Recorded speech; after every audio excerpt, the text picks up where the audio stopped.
Hello everyone, welcome to science target. कैसे हैं dear? Hopefully कि आप अच्छे होंगे, स्वस्थ होंगे। डियर फ्रेंड, आज के इस सेशन में हम लोग पढ़ने वाले हैं एसिड बेस एंड साल्ट्स का ही एक प्यारा सा एक छोटा सा टॉपिक है इंडिकेटर्स। तो आज के इस सेशन में हम लोग इंडिकेटर्स पर पूरी तरीका से विस्तृत रूप से चर्चाएं करेंगे।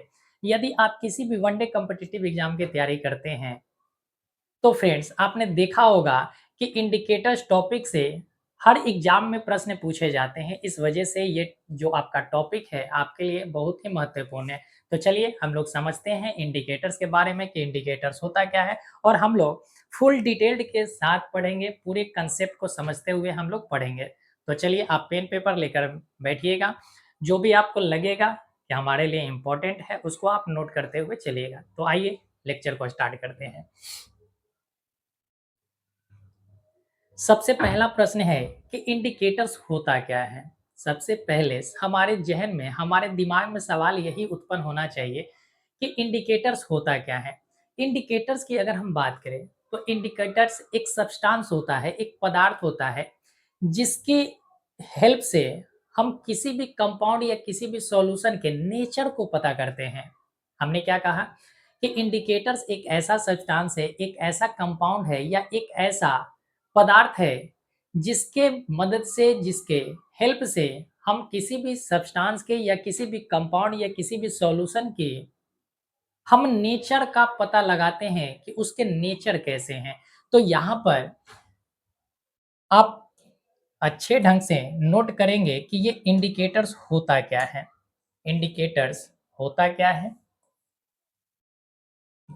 चलिए जो पॉइंट हो गए हम आपको नोट कराते हुए चलेंगे। इंडिकेटर्स क्या है तो आप कहेंगे कि ये सॉल्यूशन को, सॉल्यूशन या कंपाउंड के नेचर को बताता है, नेचर को बताता है। अब नेचर का बताता है सर, किसका नेचर का बताता है? तो हमें तो पता चल गया कि ये सॉल्यूशन या कंपाउंड के नेचर को बताते हैं कि वो नेचर क्या हो सकते हैं। तो कंपाउंड का देखिए, अगर हम केमिस्ट्री की बात करते हैं तो अभी तक हमारे वैज्ञानिकों ने टोटल 118 तत्वों की जानकारी दी है। 118 तत्वों की खोज उन्होंने कर लिया है। 118 तत्वों को अगर देखा जाए तो यही 118 तत्वों को अलग-अलग रूप से रिएक्शन करा के, मिक्स करा के अलग-अलग कंपाउंड तैयार किए जाते हैं। इसी 118 तत्वों से कंपाउंड तैयार किए जाते हैं। कंपाउंड का मतलब होता है, कंपाउंड का मतलब होता है यौगिक, या सॉल्यूशन को हम कह सकते हैं कि विलयन, विलयन कह दीजिए या यौगिक कह दीजिए, सब एक ही चीज़ है, ठीक है? तो कंपाउंड का जो नेचर होगा वो 3 ही तरह के हो सकते हैं। दुनिया में जितने सारे कंपाउंड बनेंगे, चाहे वो नेचुरल हो, चाहे वो सिंथेटिक हो, अगर आप कोई भी कंपाउंड की चर्चा कर ले, तो वो कंपाउंड 3 ही तरह के हो सकते हैं। या तो वो कंपाउंड एसिडिक नेचर का होगा, या तो वो कंपाउंड का नेचर जो होगा एसिडिक होगा, या तो उसका नेचर बेसिक होगा, और या तो उसका नेचर न्यूट्रल होगा, न्यूट्रल होगा। एसिडिक कहने का मतलब है अम्लीय, अम्लीय प्रकृति का हो सकता है, या क्षारीय प्रकृति का हो सकता है, या उदासीन प्रकृति का हो सकता है। इसके अलावे ऐसा कोई भी नेचर नहीं होगा जो कंपाउंड के बारे में बताएगा। यानी कंपाउंड के नेचर यही 3 हो सकते हैं, या तो वो एसिडिक नेचर का होगा, या तो वो बेसिक नेचर का होगा, या तो वो न्यूट्रल नेचर का होगा। बात समझ गए? तो होपफुली कि आपको समझ में आ गया होगा कि इंडिकेटर क्या है। फिर से ध्यान से सुनिएगा। इंडिकेटर एक ऐसा पदार्थ है, एक ऐसा सब्सटेंस है जिसकी सहायता से हम किसी भी कंपाउंड के नेचर का पता लगाते हैं।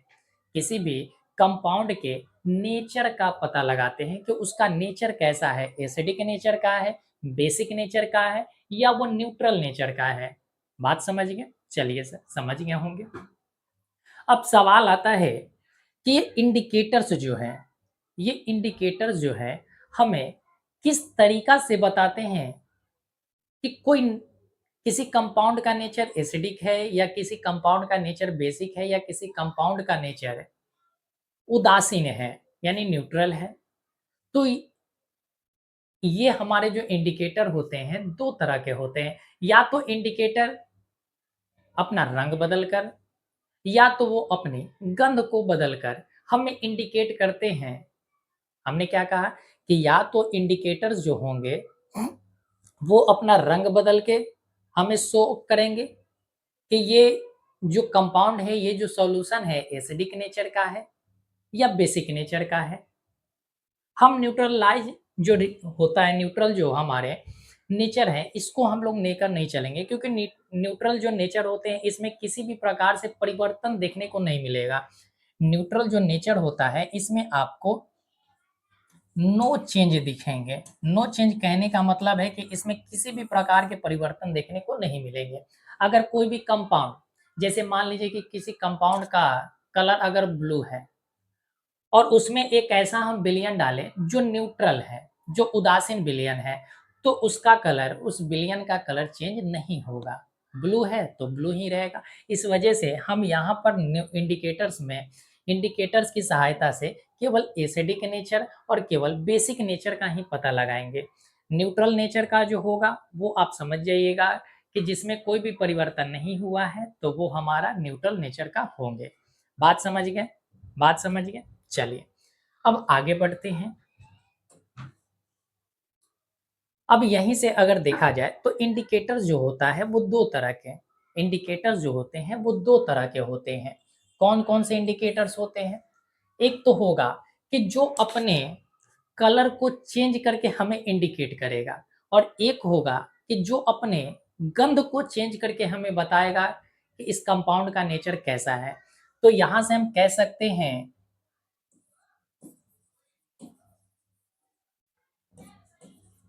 चेंज इन इट्स कलर और एक हो गया चेंज इन इट्स स्मेल कह दीजिए या ऑर्डर कह दीजिए।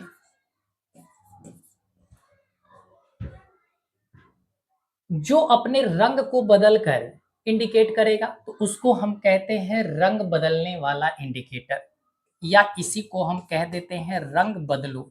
आपको याद करने के लिए समझ आया, ऐसा लिख रहे हैं हम कि एक ऐसा इंडिकेटर होगा जो रंग बदलकर हमें इंडिकेट करेगा तो उसे हम कहते हैं रंग बदलू इंडिकेटर। ठीक है। अच्छा, इंडिकेटर का मतलब होता है संकेतक। इंडिकेटर का मतलब होता है संकेतक। जैसे आपने देखा होगा कि आपकी जो गाड़ियां होती हैं, गाड़ियां में आपको दोनों साइड में, दाएं और बाएं दोनों साइड में इंडिकेटर लगा होता है ताकि पीछे वाले को पता चल जाए कि आगे जो चल रहा है बंदा वो लेफ्ट मुड़ेगा या राइट मुड़ेगा या वो स्ट्रेट चलता रहेगा। ये सारे चीज को इंडिकेट करता हुआ हमें चलता है। तो जो अपने कलर को चेंज करेगा उसे हम रंग बदलू कहेंगे और जो अपने स्मेल को चेंज करके हमें इंडिकेट करेगा तो उसे हम कहते हैं गंध बदलू। गंध बदलू इंडिकेटर्स। आगे बढ़ते हैं। अब यहाँ पर आपको देखना होगा कि रंग बदलू वो कौन सा इंडिकेटर है। ऐसे तो बहुत सारे इंडिकेटर है जो लेकिन आपके एग्जाम में बार बार पूछे जाते हैं, जो एग्जाम में बार बार आता है जहां से प्रश्न, उसी को आपको पढ़ना है। तो यहाँ से आप समझिएगा कि सबसे पहला जो इंडिकेटर्स है, सबसे पहला जो इंडिकेटर्स है उसको ध्यान रखिएगा कि लिटमस।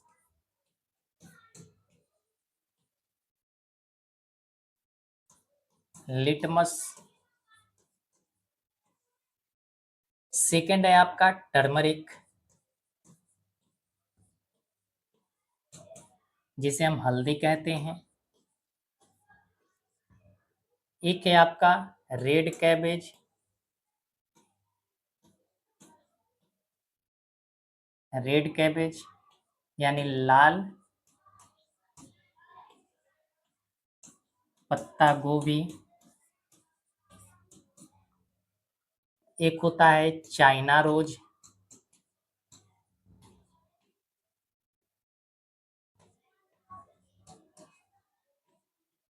China rose.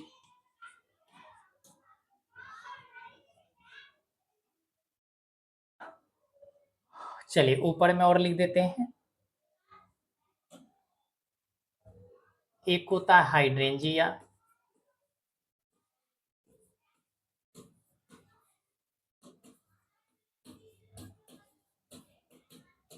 हाइड्रेंजिया। एक होता है पिटूनिया,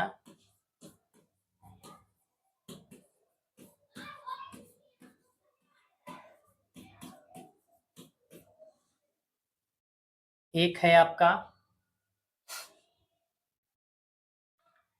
जिरेनियम,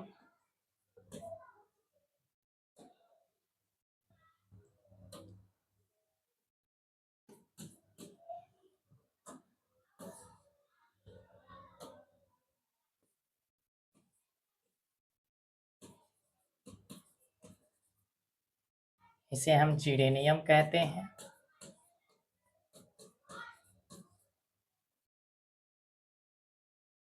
एक और आप याद रखेंगे, दो और हैं इंडिकेटर। एक है मिथाइल ऑरेंज,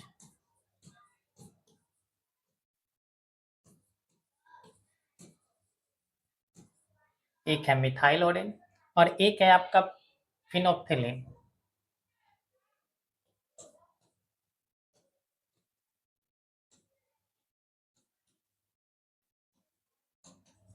फिनोप्थिलीन।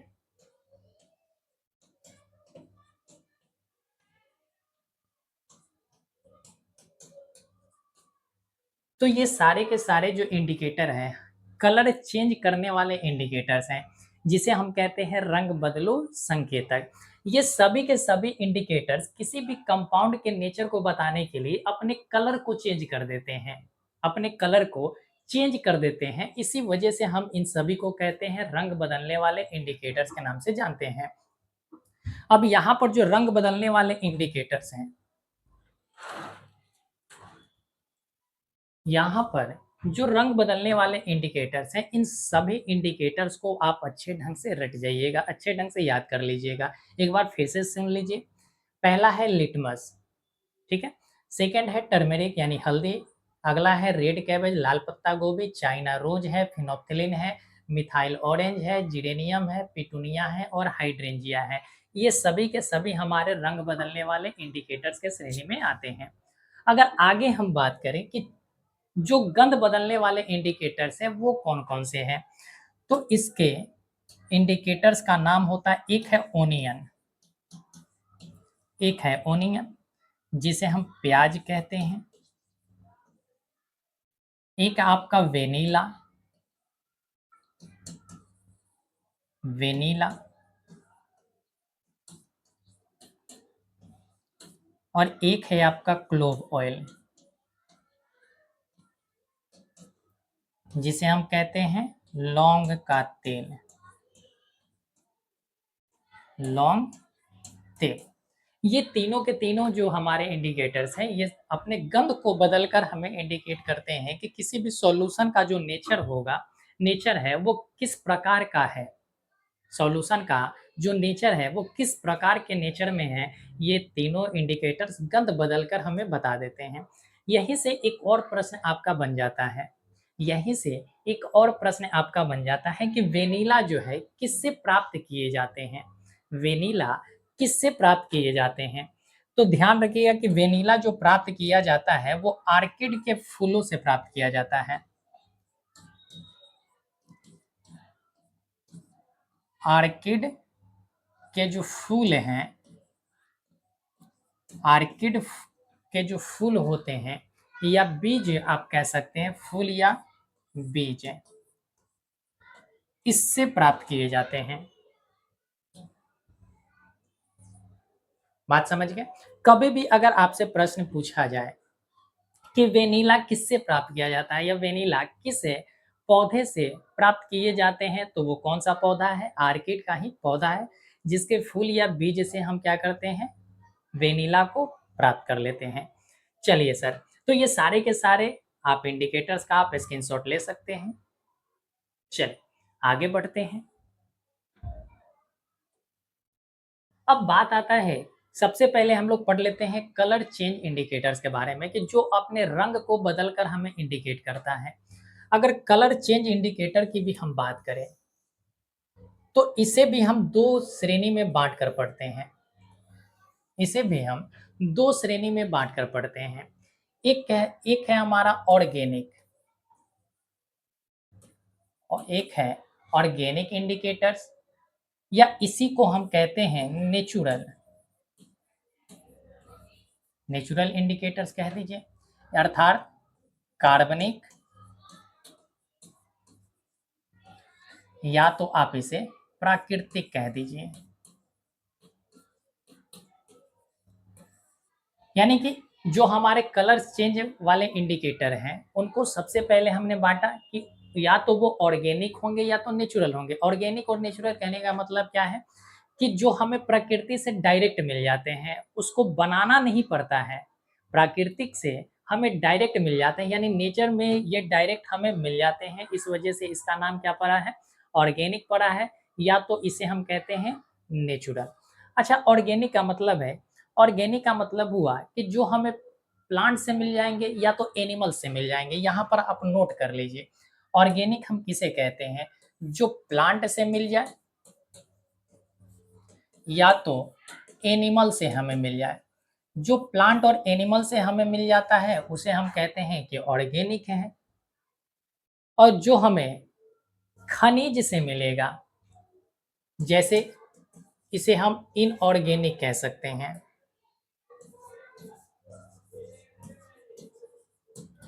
इनऑर्गेनिक कह दीजिए या सिंथेटिक कह दीजिए।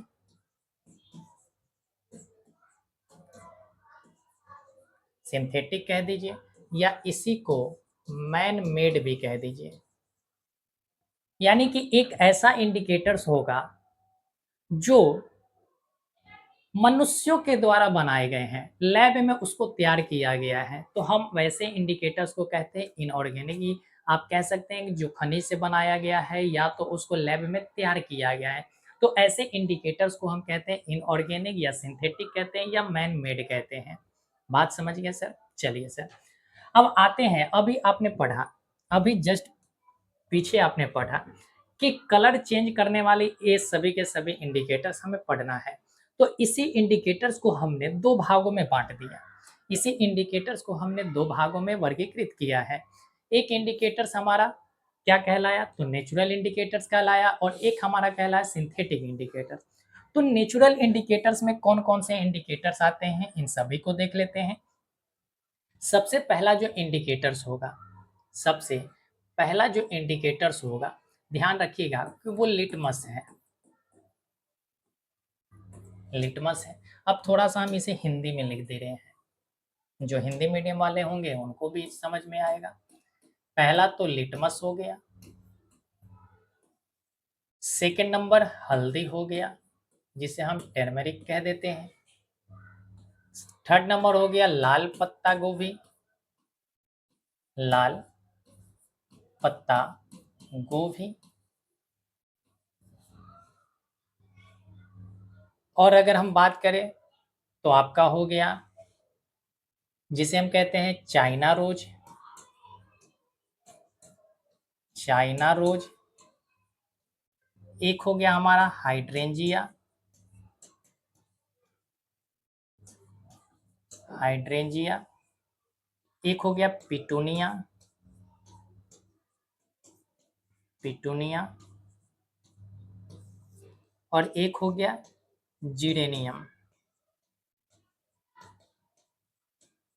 जीरेनियम। तो ये सभी के सभी जो इंडिकेटर्स हैं हमारे, वो किस श्रेणी में आते हैं? तो आप कहेंगे कि ये सभी के सभी इंडिकेटर्स हमारे आ जाते हैं ऑर्गेनिक इंडिकेटर्स में। ऑर्गेनिक इंडिकेटर्स में यानी कि जो कलर चेंज करने वाले इंडिकेटर्स हैं, उनका हम बात कर रहे हैं कि ये हमारे सभी के सभी इंडिकेटर्स जो हैं नेचुरल इंडिकेटर्स की श्रेणी में आ जाते हैं।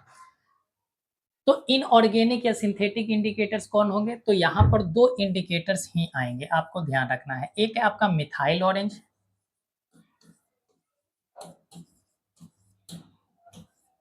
Methyl orange. और एक है आपका फिनोल्फ्थेलिन।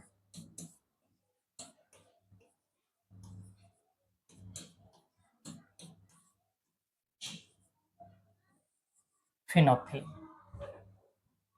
बात समझ गए? अब आप इसका स्क्रीनशॉट ले सकते हैं।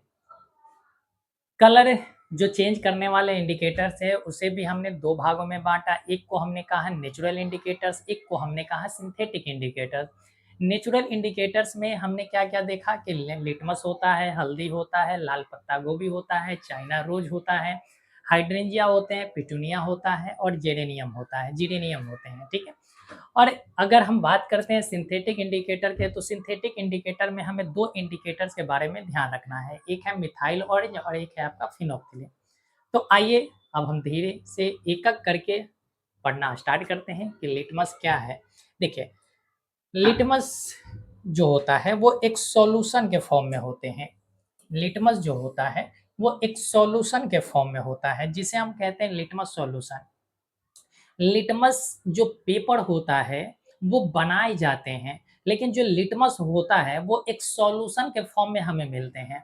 और इसी लिटमस सॉल्यूशन के माध्यम से हम लिटमस पेपर तैयार करते हैं। कैसे लिटमस पेपर तैयार करते हैं वो भी हम आपको समझाएंगे। तो सबसे पहले ये बात आप समझिए कि जो लिटमस होता है वो एक सॉल्यूशन के फॉर्म में होता है जो वाटर सॉल्युबल होता है। वाटर सॉल्युबल कहने का मतलब है कि जो पानी में घुलनशील होते हैं। लिटमस सॉल्यूशन जो है एक वाटर सॉल्युबल कंपोनेंट है, वाटर सॉल्युबल एक सब्सटेंस है, यानी कि ये पानी में घुलने वाला क्या है, पदार्थ है। बात समझ गए? अब ये लिटमस को ऑब्टेंड कहाँ से किया जाता है, यानी इसे हम प्राप्त कहाँ से करते हैं? अगर प्राप्त करने की बात करें तो इसको हम प्राप्त करते हैं लाइकेन से। इसे हम प्राप्त करते हैं लाइकेन से।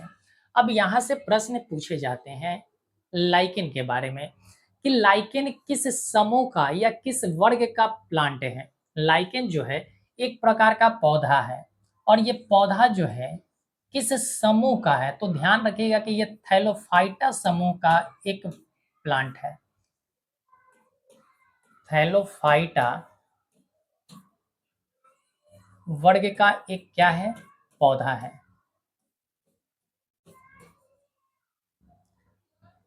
थैलोफाइटा वर्ग का एक प्लांट है। इतना तो आप समझ गए होंगे कि ये एक क्या है, प्लांट है।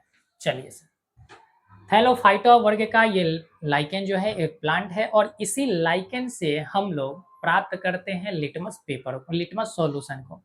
लेकिन ध्यान रखिएगा कि ये लाइकेन जो है एक सिम्बायोटिक प्लांट है। सिम्बायोटिक प्लांट कहने का मतलब है कि यह एक सहजीवी पौधा है। इसको हम कहते हैं कि यह एक सिम्बायोटिक प्लांट है, जिसे हम कहते हैं सहजीवी पौधा। सहजीवी पौधा है। सर ये सहजीवी पौधा किसका किसका है? तो एक एल्गी का है जिसे हम शैवाल कहते हैं, और एक है फंगस जिसे हम कवक कहते हैं, जिसे हम कवक कहते हैं। यानी कि जो लाइकेन बना होता है, लाइकेन हमें जो मिलते हैं, लाइकेन जो पौधा है वो शैवाल और कवक से मिलकर बने हुए हैं। शैवाल और कवक से मिलकर बने हुए, इस वजह से हम इसे सहजीवी प्लांट्स कहते हैं। अब ये शैवाल जो है कवक को फूड देता है। शैवाल जो है कवक को क्या करेगा, कवक और शैवाल अगर एक साथ रह रहे हैं तो कवक, आप जानते हैं कि कवक जो है वो प्रकाश संश्लेषण नहीं करता है। कवक जो है प्रकाश संश्लेषण नहीं करते हैं, तो कवक को चाहिए फूड, कवक को चाहिए फूड चाहिए। तो फूड कहाँ से मिलेगा? अब ये शैवाल है, शैवाल में पाए जाते हैं क्लोरोफिल पाए जाते हैं, इनमें क्लोरोप्लास्ट होता है और क्लोरोप्लास्ट के अंदर ही क्लोरोफिल मौजूद होते हैं। तो शैवाल क्या करेगा, फूड का फॉर्मेशन करेगा, फूड का निर्माण करेगा, सिंथेसिस करेगा शैवाल का। शैवाल जो है फूड सिंथेसिस करेगा। जैसे ही फूड को सिंथेसिस करेगा, फूड को बनाएगा, तो ये फूड तैयार होगा तो खुद भी ग्रहण करेगा और साथ ही साथ कवक को भी देगा। तो ध्यान रखिएगा कि शैवाल जो है कवक को क्या देता है, तो भोजन देता है करने के लिए। ये भोजन बनाएगा और इसको भोजन को करने के लिए देगा। लेकिन आप ज़रा सोचें, ज़रा आप सोचें कि इस धरती पर कोई ऐसा जीव नहीं है जो किसी की सहायता करे और उसके एवज में कुछ लेना। जैसे अगर पेड़-पौधा हमें ऑक्सीजन दे रहा है, तो बदले में हम उन्हें कार्बन डाइऑक्साइड भी दे रहे हैं। बदले में हम उन्हें कार्बन डाइऑक्साइड, यानी कि सब जो है एक-दूसरे पर डिपेंड है। सब जो है एक-दूसरे पर डिपेंड होते हैं। तो यहाँ शैवाल अगर कवक को फूड दे रहा है, तो कवक का भी रिस्पॉन्सिबिलिटी है कि शैवाल को भी बदले में कुछ ना कुछ दे। तो शैवाल को ये क्या देगा? तो ध्यान रखेंगे कि ये कवक को प्रोटेक्शन देता है। क्या देता है? प्रोटेक्शन देता है। प्रोटेक्शन कहने का मतलब क्या है? कि उसको संरक्षण देता है। क्या देता है? संरक्षण देता है सर। तो शैवाल कवक को फूड दिया और कवक बदले में क्या किया? उसकी रक्षा किया है। तो इस वजह से ये शैवाल और कवक दोनों साथ-साथ रह लेते हैं। अब ये लाइकेन जो है, लाइकेन ये पॉल्यूशन इंडिकेटर्स भी कहलाता है।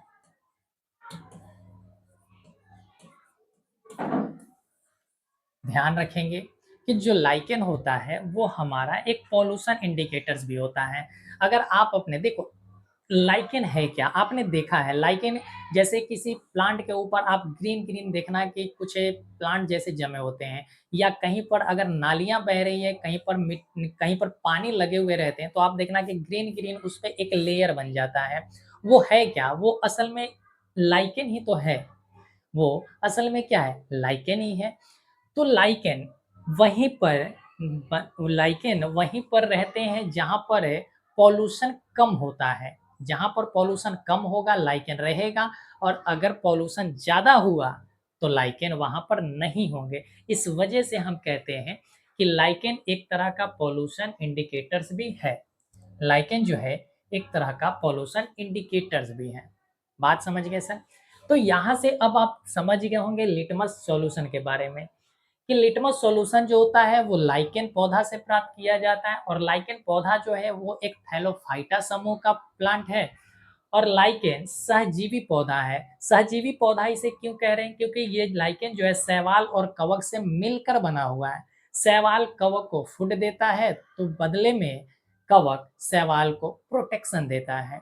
इसी वजह से इसको हम सहजीवी प्लांट कहते हैं। चलिए सर, अब और भी अगर हम बात करें इस लिटमस सॉल्यूशन का, ठीक है? तो लिटमस सॉल्यूशन का जो कलर होता है, ओरिजिनल जो कलर होता है, ओरिजिनल जो कलर होता है, यानी कि इसका जो वास्तविक कलर होता है पर्पल होता है। अब पर्पल कलर कैसा होता है, आइए हम आपको दिखला देते हैं। पर्पल कलर की अगर हम बात करें तो कुछ इस तरीका का आपको पर्पल कलर दिखेगा।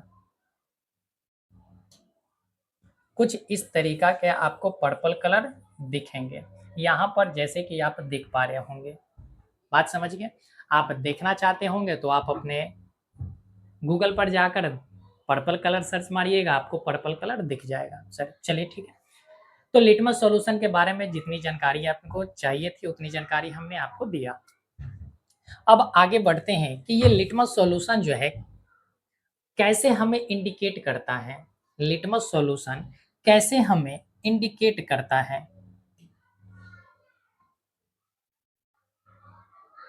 चल,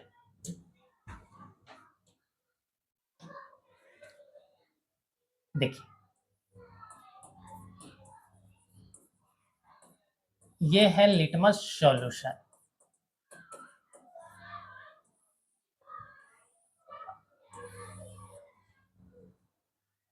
अब यहाँ से थोड़ा सा हम आपके लिए ले लेते हैं।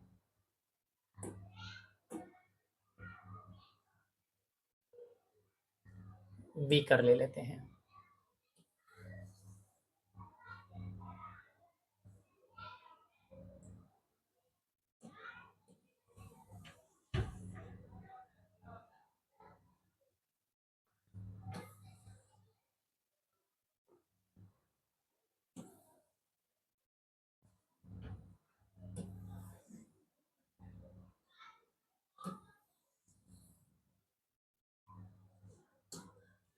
चलिए, लिटमस जो सॉल्यूशन होते हैं इसके कलर कैसे होते हैं?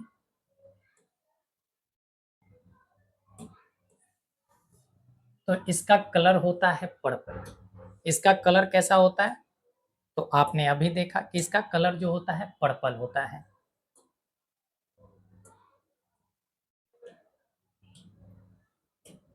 ये है पर्पल कलर। पर्पल कलर का इसका वास्तविक रंग होता है।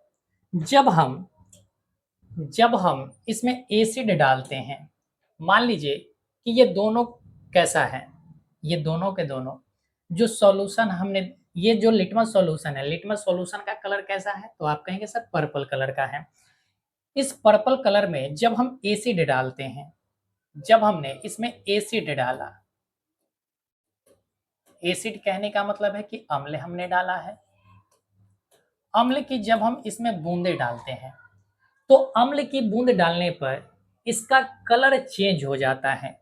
इसका कलर चेंज हो जाएगा। ये जो आपको दिख रहा है पर्पल कलर, अब ये पर्पल कलर जो है, अब ये पर्पल कलर जो है रेड कलर में चेंज हो जाएगा। किस में चेंज हो जाएगा? रेड कलर में चेंज हो जाएगा। तो ध्यान रखना कि यहाँ पर जैसे ही हमने एसिड डाला, एसिड जैसे ही हमने डाला, तो एसिड डालने पर हुआ क्या? हुआ यूं कि जो पर्पल कलर था, जो पर्पल कलर था वो चेंज हो गया रेड में, चेंज हो गया रेड कलर में। बात समझ गए सर? चलिए समझ गए। अगर हम इसे पर्पल कलर के सॉल्यूशन में, यानी कि लिटमस से जो सॉल्यूशन है उसमें यदि हम एसिड की जगह पर बेस को डाल दें, इसे डालते हैं, बेस की अगर बूंदे को हम डालते हैं, तो इसका कलर चेंज होकर ब्लू हो जाता है। इसका कलर चेंज होकर ब्लू हो जाता है। यानी कि जो लिटमस सॉल्यूशन का जो कलर था पर्पल, वो कलर चेंज होकर किस में बदल गया? ब्लू कलर में बदल गया। तो यहां से हम कह सकते हैं कि यहाँ पर जो पर्पल कलर है, पर्पल जो कलर है वो चेंज हो गया ब्लू कलर में। इसमें चेंज हो गया, ब्लू में चेंज हो गया। बात समझ गए? तो यहां से इतनी बात आपको समझ में आ गया होगा कि जब हम लिटमस सॉल्यूशन में एसिड डालते हैं तो पर्पल कलर से उसका रंग बदलकर रेड हो जाता है, और जब हम बेस डालते हैं उसमें तो उसका पर्पल कलर से रंग बदलकर ब्लू हो जाता है। बात समझ गए? चलिए, अब इसी रेड जो एसिडिक सॉल्यूशन है, यहां पर जो रेड एसिडिक सॉल्यूशन है, अब इसमें हम एसिड और बेस डालते हैं। इसमें अब हम एसिड और बेस डालते हैं। देखो, इसको भी हमने दो भागों में बांट दिया। ये जो हमारा रेड कलर का सॉल्यूशन है, ये जो रेड सॉल्यूशन है, इस रेड सॉल्यूशन में जब हम एसिड डालेंगे, जब हम एसिड डालेंगे, तो एसिड डालने पर इसके रंग में कोई परिवर्तन नहीं होगा। इसके रंग में कोई परिवर्तन नहीं होगा। जब हम लाल लिटमस सॉल्यूशन में हम एसिड डालेंगे तो उसके कलर में कोई परिवर्तन हमें देखने को नहीं मिलते हैं। लेकिन जैसे ही हम इसमें बेस डालेंगे, जैसे ही हम इसमें बेस डालेंगे, जैसे ही हम इसमें बेस डालेंगे, तो रेड सॉल्यूशन, यानी कि जो रेड हमारा लिटमस सॉल्यूशन है, उस रेड लिटमस सॉल्यूशन का कलर चेंज होकर ब्लू हो जाएगा। चेंज होकर उसका कलर ब्लू हो जाएगा। तो यहां से अब आपको नोट करना है इस पॉइंट को। यहां से अब आपको नोट करना है, क्या नोट करना है? कि red litmus solution, red litmus solution में जब हम एसिड डालेंगे, जब हम एसिड डालेंगे तो no colour change.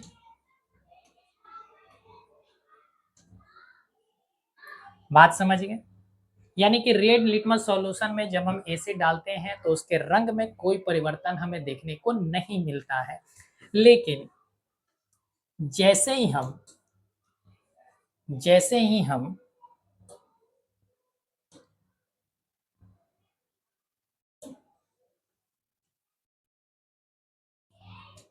Red litmus solution में बेस डालते हैं, क्या डालते हैं?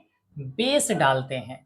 तो जैसे ही हमने बेस डाला, क्षार डाला, तो इसका रंग चेंज हो गया और रंग चेंज होकर कैसा हो गया? तो आप कहेंगे सर ब्लू हो जाता है।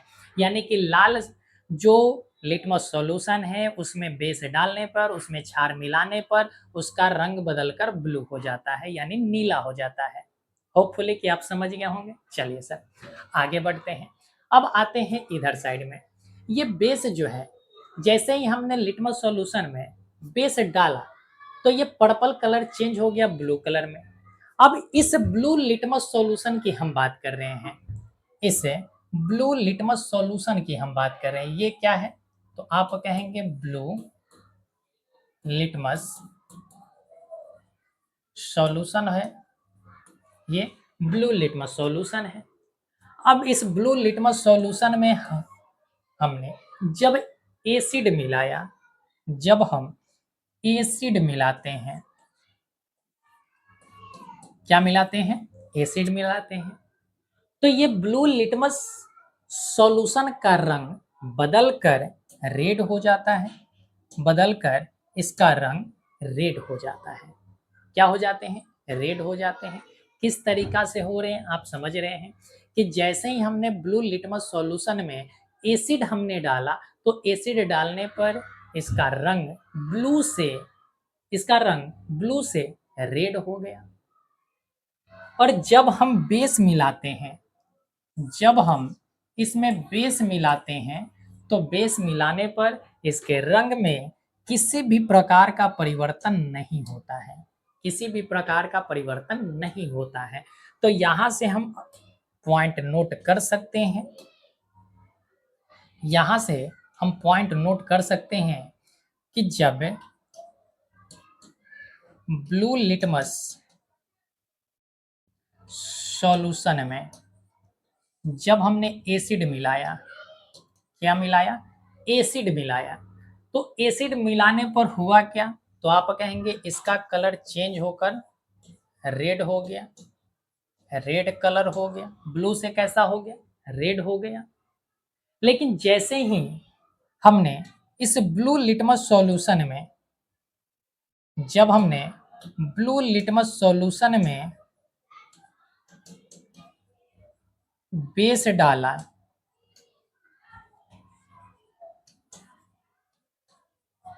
तो बेस डालने पर इसमें कोई भी परिवर्तन नहीं हुआ,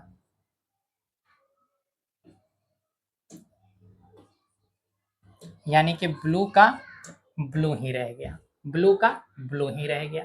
तो ये पूरा का पूरा हमारा लिटमस सॉल्यूशन है, पूरा का पूरा लिटमस सॉल्यूशन है। अब यहाँ से आप अगर ध्यान से देखें, अगर आप यहाँ पर ध्यान से देखेंगे तो आपको तीन तरह का लिटमस सॉल्यूशन दिखाई दे रहा होगा। तीन तरह का लिटमस सॉल्यूशन आपको दिख रहे होंगे। कौन कौन से सर? सबसे पहला जो लिटमस सॉल्यूशन है वो आपको पर्पल कलर का दिख रहा होगा। किस कलर का दिख रहा होगा? पर्पल कलर का दिख रहा होगा। सेकेंड नंबर आपको सॉल्यूशन रेड कलर का दिख रहा होगा, रेड लिटमस सॉल्यूशन। और थर्ड आपको दिखाई दे रहे होंगे ब्लू लिटमस सॉल्यूशन। यानी कि लिटमस सॉल्यूशन तीन प्रकार के होते हैं, purple litmus solution, blue litmus solution और साथ ही साथ रेड लिटमस सॉल्यूशन होते हैं। बात समझ गए? चलिए सर, अब इन्हीं तीनों सॉल्यूशन को एक फिल्टर्ड पेपर पर, इन्हीं तीनों सॉल्यूशन को एक फिल्टर्ड पेपर पर एब्जॉर्ब कराया जाता है, सुखाया जाता है और सुखाकर पर्पल ब्लू लिटमस पेपर तैयार किए जाते हैं, ब्लू लिटमस पेपर तैयार किया जाता है और साथ ही साथ रेड लिटमस पेपर तैयार किए जाते हैं। तो जो आप लिटमस पेपर के बारे में पढ़ते हैं वही आपका लिटमस सॉल्यूशन है। लिटमस सॉल्यूशन से ही बना है लिटमस पेपर। कैसे बना? इसी सॉल्यूशन को फ़िल्टर्ड पेपर पर सुखाए जाते हैं, एब्ज़ॉर्ब करा दिए, सोखवाए जाते हैं, तब जाकर बन जाता है हमारा लिटमस पेपर बन जाता है। बात समझ गए? तो लिटमस लिटमस पेपर से सवाल आते हैं कि ब्लू लिटमस पेपर पर जब हम एसिड की बूँदें डालते हैं तो उसका कलर कैसा होता है? तो रेड हो जाता है। एसिड डालेंगे तो रेड हो जाएगा और जब हम रेड लिटमस पेपर पर बेस डालते हैं तो उसका कलर ब्लू हो जाता है। कैसा होता है? ब्लू होता है, जो हमने यहाँ पर आपको लिखवा दिया। चल, अब आगे बढ़ते हैं। चल, तो ये हमारा पहला इंडिकेटर था। सेकंड नंबर इंडिकेटर है टर्मेरिक के बारे में। सेकंड नंबर जो इंडिकेटर है वो है टर्मेरिक, यानी कि हल्दी। हल्दी की अगर हम बात करें तो हल्दी का रंग कैसा होता है? आप कहेंगे सर पीला होता है। हल्दी का रंग कैसा होगा? सर पीला होगा। तो सबसे पहले हम 2 यहाँ पर ले लेते हैं वीकर, 2 वीकर हम ले लेते हैं।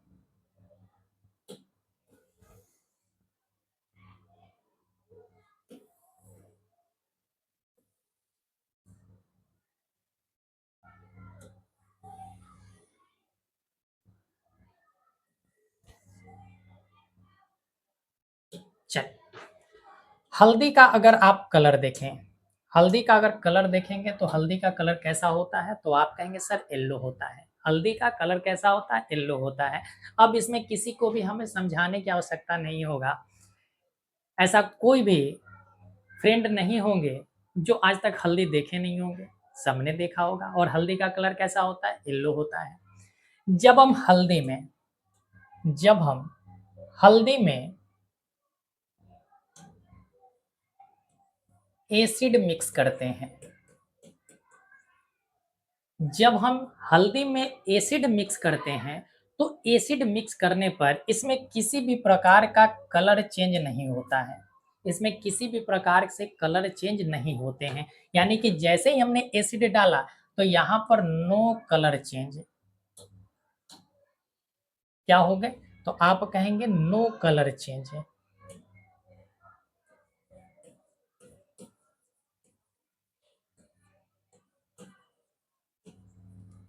अब इसको याद कैसे रखना है?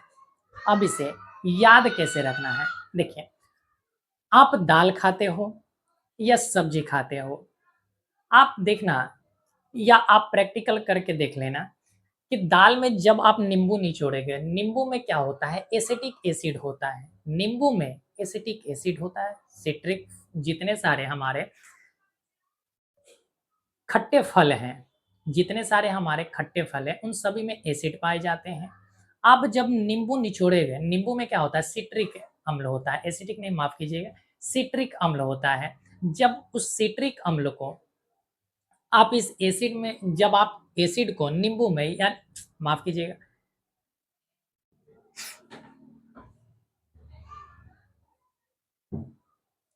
चल, तो जो टर्मरिक है, टर्मरिक में अगर देखेंगे, जब हम एसिड डालते हैं तो उसमें किसी भी प्रकार से रंग में परिवर्तन नहीं होता है। वो येलो है तो येलो ही दिखाई देगा। आप एक्सपेरिमेंट करके देख सकते हैं। जब आप दाल खाओगे तो दाल में हल्दी डाले रहते हैं, दाल में हल्दी डाले रहते हैं। उस दाल में आप नींबू निचोड़ कर खाना। जैसे ही आप दाल में नींबू निचोड़ोगे, नींबू में क्या है? अम्ल है। नींबू में क्या है? अम्ल है। कौन से अम्ल है? इसके बाद में हम चर्चा करेंगे। फिलहाल आप समझे कि नींबू में अम्ल होता है। जैसे ही नींबू निचोड़ेंगे तो उस दाल का कलर चेंज नहीं होता है। उस दाल का कलर चेंज नहीं होता है, तो इससे हमें पता चलता है कि एसिड डालने पर हल्दी के रंग में कोई परिवर्तन देखने को नहीं मिलते हैं। बात समझ गए? ये याद करने का हमने तरीका केवल आपको समझाया है। लेकिन जब हम बेस डालते हैं, जब हम इसमें बेस डालते हैं, तो बेस डालने पर होता क्या है? अब इसको कैसे याद रखेंगे? देखें, आपको कभी ना कभी चोट लगी होगी या आपके घर में किसी ना किसी को चोट लगा होगा। चोट लगने पर क्या होते हैं कि आपको दर्द फ़ील होता है, वहाँ पर सूजन हो जाता है। तो वहाँ पर हल्दी और चूना का हम लेप चढ़ाते हैं। हल्दी और चूना का हम लेप चढ़ाते हैं। हल्दी का रंग कैसा है? येलो है। चूना जो होता है वो एक बेस होता है। चूना जो है वो एक बेस है। जैसे ही हम हल्दी में चूना डालते हैं, जैसे ही हल्दी में हम चूना डालते हैं, तो हल्दी का जो रंग है वो लाल भूरा हो जाता है। हल्दी का रंग लाल भूरा हो जाता है। तो यहाँ से हम कह सकते हैं, यहाँ से हम कह सकते हैं कि हल्दी में जैसे ही हम बेस मिलाएंगे, हल्दी में जैसे ही हम बेस मिलाएंगे, तो इस बेस का कलर जो होगा, इस बेस का जो कलर होगा वो आपका येलो से चेंज होकर रेडिश ब्राउन हो जाएगा, रेडिश ब्राउन हो जाएगा। और रेडिश ब्राउन कहने का मतलब है कि इसका रंग लाल भूरा हो जाएगा, लाल भूरा हो जाएगा। बात समझ गए? चलिए सर, तो ये हमारा हल्दी भी कंप्लीट हुआ। अब आते हैं रेड कैबेज पर। रेड कैबेज की अगर हम बात करें, रेड कैबेज की अगर हम बात करें, तो रेड कैबेज भी एक हमारा नेचुरल इंडिकेटर्स होता है। रेड कैबेज भी हमारा एक नेचुरल इंडिकेटर्स होता है। इसकी अगर हम ओरिजिनल कलर की बात करें, इसके कलर की अगर हम बात करें, तो इसका जो कलर होता है वो पर्पल होता है, लेकिन फिर भी इसका नाम पड़ा हुआ है रेड कैबेज। इसका कलर है पर्पल। कलर कैसा होता है? पर्पल होता है, आप यहाँ पर देख सकते हैं, लेकिन इसका नाम पड़ा हुआ है रेड कैबेज। तो इसको हम पर्पल कलर से भर लेते हैं, इसको हम पर्पल कलर से भर लिए। ठीक है, यानी कि जो रेड कैबेज होता है उसका ओरिजिनल जो कलर होता है वो पर्पल कलर का होता है। जैसे ही हमने, ये कौन सा कलर है? तो आप कहेंगे सर पर्पल कलर है, पर्पल। जैसे ही हमने एसिड इसमें डाला, जैसे ही हमने इसमें एसिड डाला, तो एसिड डालने पर इसका कलर रेड हो जाता है, इसका कलर रेड हो जाता है। यानी कि जो पर्पल कलर है, वो पर्पल जो कलर है, पर्पल कलर चेंज हो जाता है रेड कलर में। पर्पल कलर किस कलर में चेंज हो जाते हैं? रेड कलर में चेंज हो जाते हैं। लेकिन जब हम इसमें बेस मिलाते हैं, जब हम इसमें बेस मिलाते हैं, तो इसका कलर ग्रीन हो जाता है, इसका कलर ग्रीन हो जाता है। तो ये रहा ग्रीन। तो ध्यान रखिएगा कि जो पर्पल कलर है,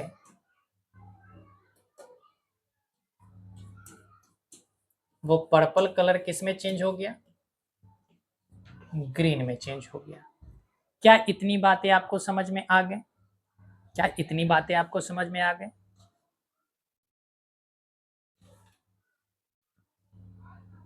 चल आगे बढ़ जाए, आगे बढ़ जाए, चलिए आगे बढ़ते हैं। अच्छा, कहीं कहीं आपको रेड के जगह पर पिंक भी मिलेगा, तो इससे कोई भी घर भराने वाली बात नहीं है, तो आप इसका स्क्रीनशॉट ले लीजिए। चलिए आगे बढ़ते हैं। आगे है हमारा हाइड्रेंजिया, पिटूनिया और जिरेनियम। ये सभी के सभी हमारे फ्लावरिंग प्लांट हैं। ये सभी के सभी जो आपको यहाँ पर प्लांट दिख, ये जो नाम दिखाई दे रहा है, ये एक फ्लावरिंग प्लांट होता है। इसके फूल के माध्यम से हम पता करते हैं कि किसी भी सॉल्यूशन का नेचर कैसा होगा, किसी भी सॉल्यूशन का नेचर कैसा होगा, इसके हम फूल से पता करते हैं। तो फूल से कैसे पता करेंगे? यानी कि ये तीनों के तीनों जो है मिट्टी के नेचर को बताते हैं। मिट्टी में कौन सा सॉल्यूशन है, एसिडिक सॉल्यूशन है या बेसिक सॉल्यूशन है। तो ध्यान रखिएगा कि ये मिट्टी के नेचर को बताता है। ये मिट्टी के नेचर को बताता है कि मिट्टी का नेचर कैसा है, एसिडिक है या बेसिक है। तो हम केवल अभी बात कर रहे हैं हाइड्रेंजिया की, हम बात कर रहे हैं केवल हाइड्रेंजिया का, केवल आपको समझाने के लिए। डायरेक्ट यहाँ से प्रश्न पूछता है कि निम्नलिखित में से कौन सा नेचुरल इंडिकेटर्स है, तो इन तीनों में से दे दिए जाते हैं, और तीनों के तीनों है, और एक दिया रहेगा नहीं वाला। तो हो सकता है किसी भी तरह से प्रश्न पूछे जाए, या पूछ दिया जाएगा कि इनमें से कौन सा नेचुरल इंडिकेटर्स नहीं है। तो किसी भी तरीका से ये प्रश्न पूछे जाते हैं। लेकिन हम आपको हाइड्रेंजिया के बारे में बताते हैं कि हाइड्रेंजिया किस तरीका से मिट्टी के एसिड और बेसिक होने का हमें इंडिकेट करता है। देखिए, जब हम एसिड डालते हैं, जब मिट्टी एसिडिक नेचर का होगा, सॉइल जो होगा अगर वो एसिडिक नेचर का हुआ, कौन से नेचर का हुआ? एसिडिक नेचर का, तो इसका जो फूल है, इसका जो फूल होगा वो फूल ब्लू कलर का होगा। किस कलर का होगा? ब्लू कलर का होगा, तो ब्लू से ही लिख देते हैं।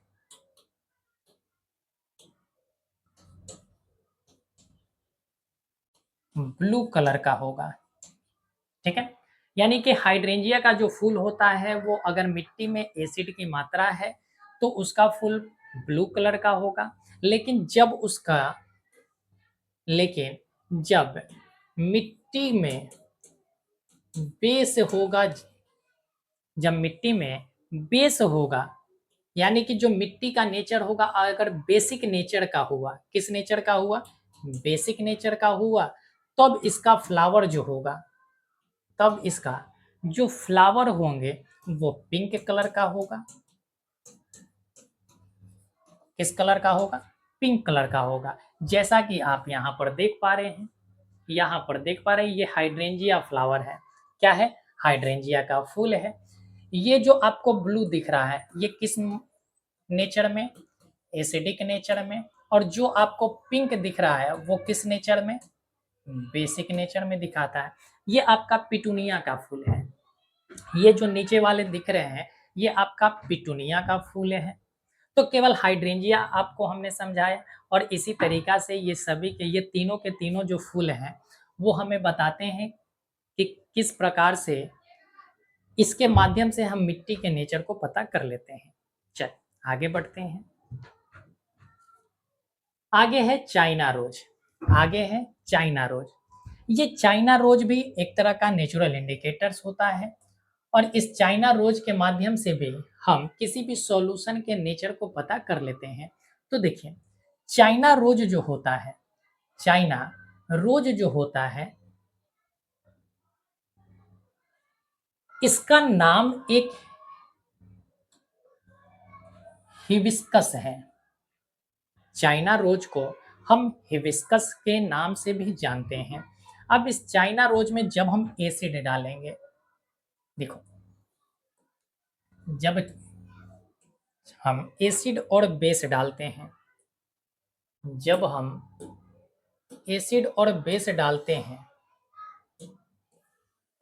तो इसके कलर में चेंज होगा। इसके कलर में चेंज, तो कलर कैसा होगा? जैसे ही हमने एसिड डाला, जैसे ही हमने एसिड डाला तो इसका कलर पिंक हो जाता है। इसका कलर पिंक हो जाता है। पिंक कैसा? ये रहा पिंक।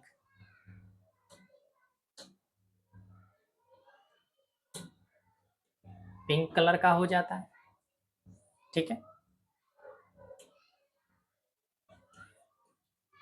यानी एसिड में इसका कलर पिंक, या तो आप इसको कह सकते हैं डार्क पिंक। डार्क पिंक कह दीजिए, ठीक है। इसको क्या कह देते हैं? डार्क पिंक, या तो इसे मैजेंटा भी कह सकते हैं। मैजेंटा कलर कह सकते हैं। यानी कि जब हम चाइना रोज के सॉल्यूशन को किसी एसिडिक नेचर के सॉल्यूशन में डालेंगे तो इस चाइना रोज के कारण उसे सॉल्यूशन का रंग मैजेंटा हो जाएगा या तो डार्क पिंक हो जाएगा। लेकिन जैसे ही हम इसमें बेस डालते हैं, जैसे ही हम इसमें बेस मिलाते हैं तो इसका कलर चेंज होकर, इसका कलर चेंज होकर ग्रीन हो जाता है। ग्रीन हो जाता है, तो ये भी ध्यान रखेंगे कि इसका कलर किस तरह का होता है? ग्रीन कलर का। एसिड डालने पर डार्क पिंक या मैजेंटा कलर का होगा। जब हम बेस इसमें डालेंगे तो इसका कलर ग्रीन हो जाता है। यह है आपका चाइना रोज। चाइना रोज देखने में आपको लग रहा होगा कि हमारे गांव घर का जो अड़हुल का फूल होता है वही है, बिल्कुल, ठीक है। चल, तो ये देखिए, ग्रीन कलर का बेस में हो जाता है, और पिंक कह दीजिए, डार्क पिंक कह दीजिए, तो मैजेंटा कह दीजिए, तो वो हमारा एसिड में होता है। आगे बढ़ते हैं सर। अब ये जितने सारे हमने अब तक इंडिकेटर्स पढ़ा, वो सभी के सभी इंडिकेटर्स हमारे थे नेचुरल इंडिकेटर्स। अब ये जो इंडिकेटर्स हैं हमारे सिंथेटिक इंडिकेटर्स हैं, जिसे हम इनऑर्गेनिक्स भी कह देते हैं। अब इसमें क्या होगा, देखिए पहले तो दो बीकर हम ले लेते हैं। बीकर लेने से आपको समझ में अच्छे ढंग से आ रहे होंगे।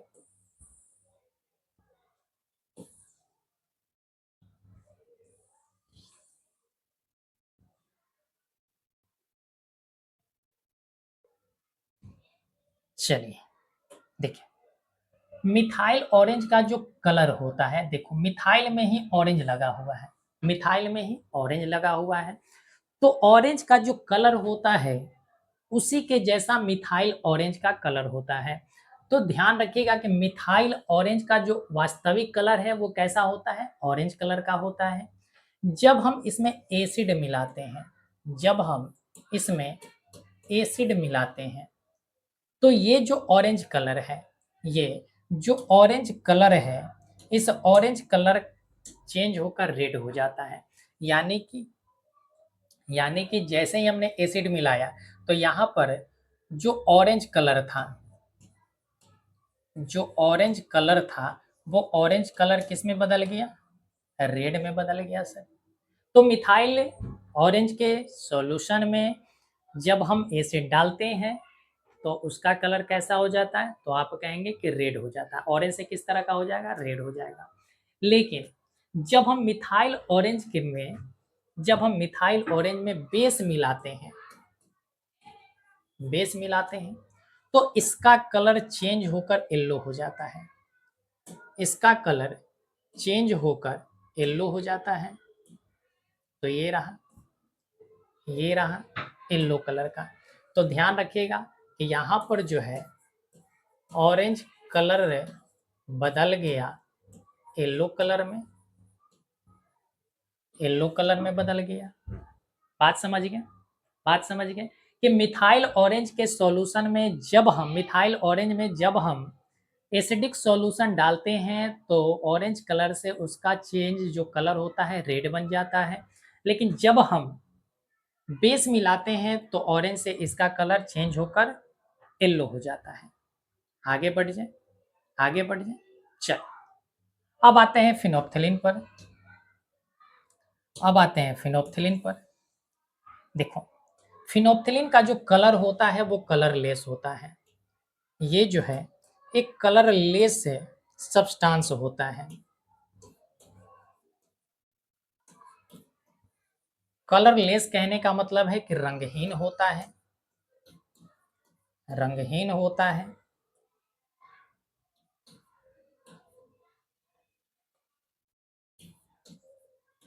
रंगहीन होता है। जब इस फिनोप्थिलीन में जब इस फिनोप्थिलीन में हम एसिड डालते हैं, जब हम इसमें एसिड डालते हैं तो इसका कलर किसी भी तरह से बदलता नहीं है, किसी भी तरह से बदलता नहीं है। ये अभी भी कलर लेस रहेगा। कैसा रहेगा, कलर लेस रहेगा। तो एसिड डालने पर इसका कलर कैसा होता है, कलर लेस होता है, यानी रंगहीन होता है। लेकिन जब हम फिनोप्थिलीन में बेस मिलाते हैं, जब हम फिनोप्थिलीन में बेस मिलाते हैं तो बेस मिलाने से होता है इसका कलर चेंज। बेस मिलाने से इसका कलर चेंज होगा और कलर चेंज होकर इसका कलर पिंक हो जाएगा। कैसा हो जाएगा, पिंक। हालांकि गुलाबी होता है, ये बार बार हम आपको पर्पल कलर से दिखा दे रहे हैं, माफ कीजिएगा। चलिए थोड़ा सा हम पिंक कलर ढूंढने का प्रयास करते हैं, कैसा होता है पिंक कलर। ये शायद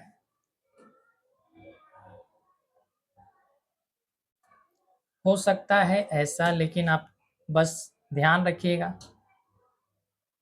ध्यान रखिएगा कि पिंक होता है, गुलाबी होता है, बट रेड हमें दिख रहा है, मान लीजिए। ठीक है, तो इसका कलर कैसा हो जाएगा, इसका कलर पिंक हो जाएगा,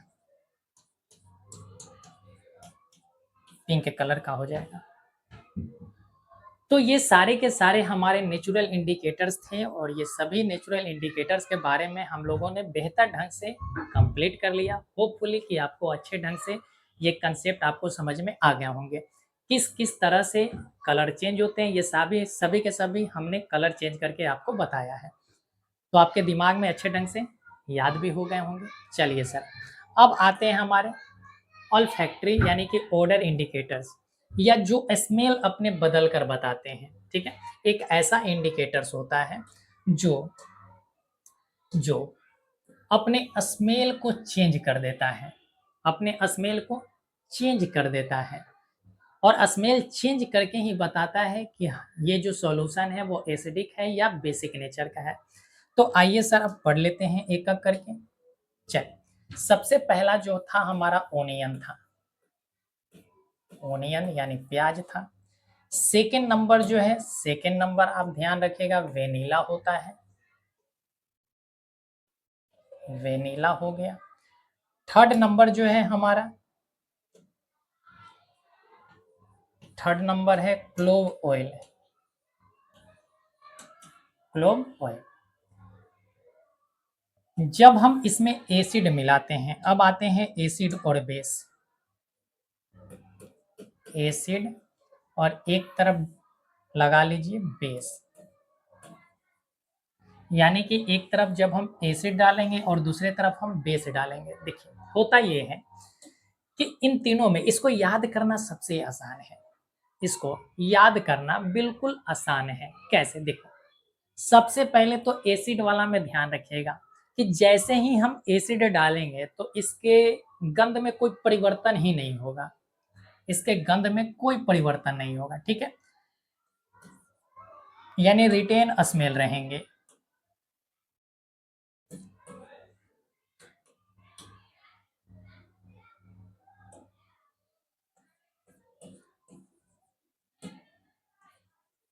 गंध में परिवर्तन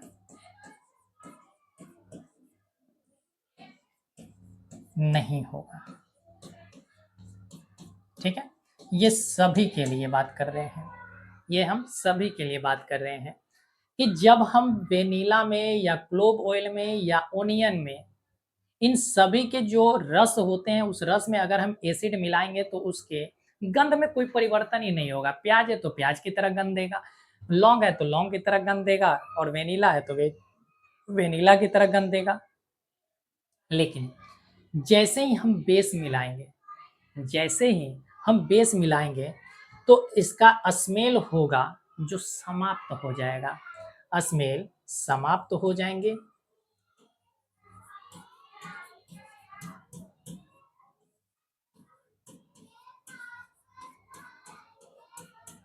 स्मेल समाप्त हो जाएगा।